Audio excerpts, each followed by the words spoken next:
तो इस वीडियो में हम बात करेंगे आकर्षण तत्व की, सौंदर्य तत्व की, जो कि है श्रीविद्या, तीनों पुरों की सुंदरी, त्रिपुर सुंदरी, तीनों पुरों की मालिनी, त्रिपुर मालिनी। ये जालंधर की देवी हैं, शक्तिपीठ है 51 शक्तिपीठों में से, जहां पे मैं रहता हूं। तो त्रिपुर सुंदरी कौन है, तीन पुर कौन से हैं, इसके बारे में बहुत डिटेल्ड आपको नॉलेज जो है इस चैनल के द्वारा मिलने वाली है। परंतु आज हम आकर्षण तत्व के बारे में बात करेंगे। आकर्षण तत्व क्या है? आकर्षण तत्व क्या है? सबसे पहले शून्य तत्व, जहां कुछ नहीं है। फिर एक कल्पना आती है, जो कल्पना आती है और उसमें भी स्टेजेस आती हैं, और अंत में आप उस कल्पना को सक्षम हो जाते हैं पूर्ण करने के लिए। तब आप एक स्थिति आती है, यानी आपका माइंड डाइवर्ट ना हो, तो फिर कौन सी ऐसी चीज है जो चाहिए? वो है आकर्षण तत्व। यदि आप किसी चीज से आकर्षित होंगे तभी तो आप उसे पूर्ण करने के लिए कार्यरत होंगे, प्रयत्नरत होंगे। यदि आप किसी स्थिति परिस्थिति में फंसने के बाद उस स्थिति से निकलने की जो शक्ति है वो कहां से आएगी? कल्पना तो आ गई कि मुझे इससे निकलना है, और कैसे निकलना है ये भी जान लिया, परंतु उस स्थिति में निकलने से पहले जो आकर्षण है कि मुझे, यार मैं पहले अच्छा था। मैंने मोहिनी और विरहिणी के बारे में बात की है, ये आकर्षण तत्व का ही हिस्सा है।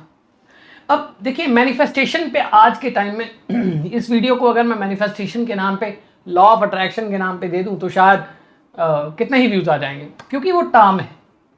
परंतु आकर्षण तत्व है, वो बेस है, वो एग्जिस्टेंस का बेस है। आप आज जो हो, मृत्यु हुई, जीवन आया, उस जीवन का भी तो एक आकर्षण था, तभी तो आत्मा गर्भ में गई। जीवन हुई, मृत्यु हुआ, वो नियम था, उस नियम में भी तो आकर्षण था। आप दुख को, दुखी व्यक्ति दुख को ही बुलाता है, वो आकर्षण है। सुखी व्यक्ति सुख को ही बुलाता है, वो आकर्षण है। तो ये आकर्षण तत्व हर उस कल्पना का अगला पार्ट है, जिसमें कि आप आकर्षण में जाते हैं, आप आकर्षित होते हैं, आप अट्रैक्ट करते हैं या अट्रैक्ट होते हैं। चाहे वो प्रेम है, चाहे वो दुख है, चाहे झगड़ा है, चाहे लॉस है ना, चाहे कुछ भी है। वो पॉजिटिव नेगेटिव किन सेंसेस में होता है ये हम अलग से बात करेंगे। तो सृष्टि जब स्टार्ट हुई, कल्पना तत्व पहले शून्य हुआ, फिर कल्पना बनी, फिर उस कल्पना को पूर्ण करने का आकर्षण बना। ये देवियों के ध्यान मंत्रों में सब कुछ है, जपते सभी हैं, समझता कोई नहीं। मैं ये नहीं कहता कि कोई नहीं, बहुत सारे विरले ऐसे साधक हैं जिन जो इस रहस्य को खुद में समेटे बैठे हैं। आकर्षण तत्व का अर्थ है किसी भी स्थिति में आकर्षित होने या करने वाला, वह है यहां भी कल्पना, थॉट है। तो तारा को आदि शक्ति से इसीलिए मिलाया जाता है क्योंकि तारा जो है ना, वो अंत तक कार्य करती है। एक मित्र ने पूछा भी था कि सभी महाविद्याओं की जो पूजा है वो एक साथ करनी चाहिए या अलग अलग करनी चाहिए, इसके बारे में भी वीडियो को बात करेंगे हम। तो सभी तत्वों को जो संभाले बैठी है वो कौन है? आकर्षण। सभी तत्वों पर आपको अग्रसर करने वाली कौन है? श्री विद्या। इसीलिए इन्हें सबसे उत्तम विद्या माना जाता है। इन्हें हृदयवासिनी भी कहा जाता है, इन्हें ललिता भी कहा जाता है। ललिता हृदय में वास करती है। अब आकर्षण आता कहां से है? इमोशन से। तो कल्पना के बाद जो इमोशंस बनते हैं वो श्री विद्या ही है। श्री विद्या पे मैंने बोला है, पहले भी बोला है, कोर्सेज दिए हैं। अब किसी बुरे को कुछ बुरा करना है ना, तो उसके अंदर वह पूर्ण आकर्षण होना चाहिए। पूर्ण आकर्षण, एक भी चीज कम रह गई ना तो वो पूर्ण नहीं होता है ना। तो किसी भी व्यक्ति को अगर संपूर्ण होना है तो वह आकर्षण चाहिए। कोई बुरा है, उसे पूर्ण बुरा होने के लिए आकर्षण चाहिए। वो पूर्णत्व, पूर्णता की तरफ लेके जाने वाली यह महाविद्या आपके जीवन में छोटी छोटी चीज़ों से लेके बड़ी बड़ी उपलब्धियों तक, बड़े बड़े लॉसेस तक, आपके जीवन से लेके आपकी मृत्यु तक, ये महाविद्या है उन सब चीज़ों के पीछे का तत्व, बेस, एलिमेंट। तो श्रीविद्या आकर्षण तत्व है। कभी संगीत को सुनो और वहीं कहीं कोलाहल को भी सुन लो, वो एक छाप छोड़ जाता है। अब ये कैसे महाविद्याएं एक दूसरे के साथ समन्वय करके कार्य करती हैं। आप संगीत सुनते हो, मान लीजिए आप कोई भी केके का गाना सुन रहे हो, अरिजीत का सुन रहे हो, या फिर आप हनी सिंह का सुन रहे हो, या फिर आप कोई भी सुन रहे हो, एमिनेम का सुन रहे हो, माइकल जैक्सन ही सुन रहे हो, कोई भी सुन रहे हो, या शास्त्रीय संगीत सुन रहे हो, उसी प्रकार की ऊर्जा आपके अंदर बननी शुरू हो जाती है।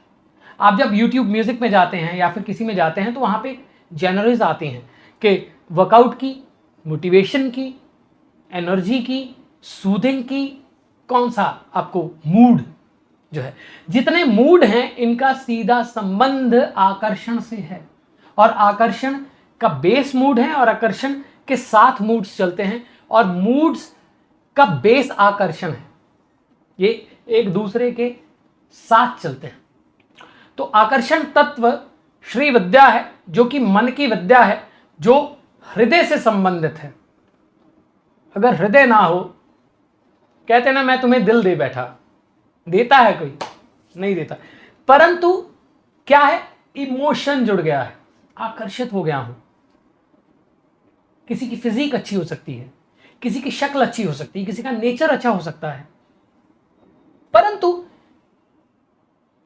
वो ऐसी कौन सी चीज होती है जो हमें एक ही दम से किसी की तरफ आकर्षित कर देती है, किसी चीज की तरफ आकर्षित कर देती है। परंतु ये देखिए माया का खेल है, कैसे आकर्षित करती है वो हमें, और आकर्षित करने के बाद फिर वहां पहुंचने के बाद एक नया आकर्षण हमारे लिए तैयार होता है, एक नई कल्पना हमारे लिए तैयार होती है। यही जीवन है, इसी को जीवन और मृत्यु कहते हैं।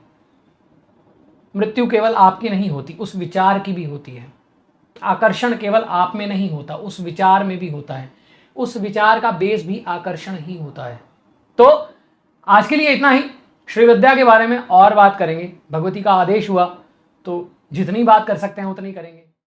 तो इसलिए कोई नहीं चाहता कि इन महाविद्याओं की तरफ जाएं। भैया मुझे तो पैसा चाहिए, मुझे धन चाहिए। क्या करोगे धन का? मैं ये नहीं कहता कमाओ मत, ये कैमरा भी तो पैसे से ही आया है। ये YouTube प्रीमियम अगर आप देख रहे हो या कोई चीज़ देख रहे हो, वो भी तो पैसे से ही आती है। अगर आप डेटा पैक भी डलवाते हो, वो पैसे से ही आता है। वो धन बेस है, परंतु वो धन खर्च करने का कारण क्या है? बहुत सारे लोग हैं जो मोबाइल यूज ही नहीं करते। वो सुबह उठते हैं, हमारे बुजुर्ग उर्दू की अखबार लेके बैठ जाते थे, और वो आकर्षण है। हमारे बहुत सारे घरों में लोग हैं जो सुबह अखबार पढ़ते हैं, बस उनको दीन दुनिया से कुछ लेना देना नहीं है। 2 दिन बाद पता लगेगा, कोई बात नहीं, अखबार में पढ़ लेंगे। तो ये आकर्षण है। तो इसलिए आकर्षण, इसको आप मजाक में मत लीजिए। मैं इसको I am just taking it, I am delivering it lightly, but ये बहुत सीरियस टॉपिक है। आकर्षण स्वयं में उत्कृष्टता से निकृष्टता तक, एग्जिस्टेंस से डिस्ट्रक्शन तक आकर्षण ही है।